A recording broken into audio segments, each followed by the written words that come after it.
Hi കൂട്ടുകാരെ, എന്താണ് എല്ലാവരും വിശേഷം? സുഖല്ലേ? ഞങ്ങളും സുഖമായിട്ടിരിക്കുന്നു, അൽഹംദുലില്ലാ. ഇന്ന് ഞാൻ പാടാൻ പോണത് പഴയൊരു പാട്ടാണ് കേട്ടോ. ചെമ്പരത്തിപ്പൂവിൻ നടുവിലൊരു ഞാലും കെട്ടി അതിമലയിമ്പമോടെ കുത്തിരുന്നാടണ പുള്ളി പാപ്പാത്തി. ഒരു കുറി ചെമ്പകത്തോട്ടത്തിൽ നിന്നൊരു മാരൻ വന്നെത്തി. ആ പാട്ടാണ്. അപ്പോൾ എല്ലാവരും ഇഷ്ടപ്പെടുകയാണെങ്കിൽ ലൈക്ക്, ഷെയർ, കമൻറ്റും ചെയ്യാൻ മറക്കരുത്. അതേപോലെ തന്നെ സബ്സ്ക്രൈബ് ചെയ്യാതെ കാണുന്നവരാണെങ്കിൽ ചെയ്തിട്ട് കാണാൻ ശ്രമിക്കണേ. ഓക്കെ, അപ്പോൾ എല്ലാവരെയും സഹകരണം സപ്പോർട്ടും ഉണ്ടാവുമെന്ന് പ്രതീക്ഷിക്കുകയാണ്. അപ്പം എന്നാൽ നേരെ പാട്ട് കേട്ടാലോ? ഓക്കെ, പാട്ട് കേൾക്കാം.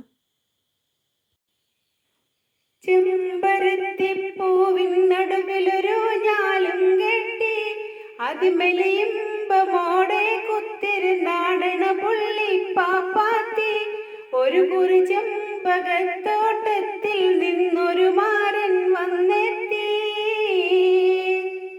ചെമ്പരത്തിപ്പൂവിൻ നടുവിലൊരു ഞാലും കെട്ടി അതിമലയിമ്പമോടെ കുത്തിരുന്നാടണ പുള്ളി പാപ്പാത്തി.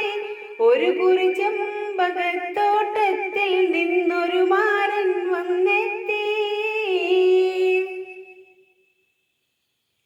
മുല്ലവള്ളികൾ പന്തൽ കെട്ടി നെല്ലി നല്ല കിനാന്തികൾ തൂക്കി മല്ലികപ്പൂ അത്തറ് കക്കി അല്ലിമുല്ലറ് മെത്തയൊരുക്കി.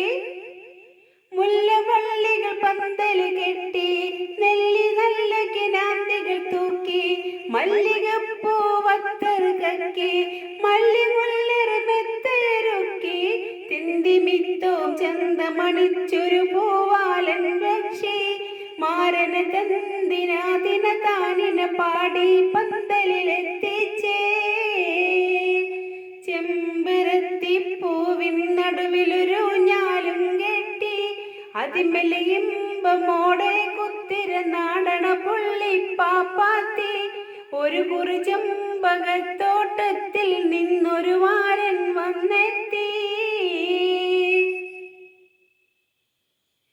തേൻ കുടിക്കാനൊരു പാപ്പാത്തി തേടി വന്ന പന്തലിലെത്തി. മാരനെ കണ്ട പാപ്പാത്തി മാറി മാറി മെല്ലെ വിളിച്ച്. തേൻ കുടിക്കാനൊരു പാപ്പാത്തി തേടി വന്ന പന്തലിലെത്തി. മാരനെ കണ്ട പാപ്പാത്തി മാറി മാറി മെല്ലെ വിളിച്ച്. തോഴിമാരെ വിരുന്നു വിളിക്കാൻ തത്തമ്മ പക്ഷി അപ്പട ചക്കരപ്പന പൊത്തിലിരുന്ന് ചുണ്ടു തുടുപ്പിച്ചേ.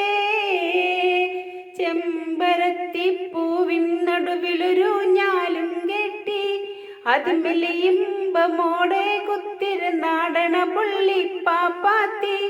ഒരു കുറി ചെമ്പകത്തോട്ടത്തിൽ നിന്നൊരു മാരൻ വന്നെത്തി.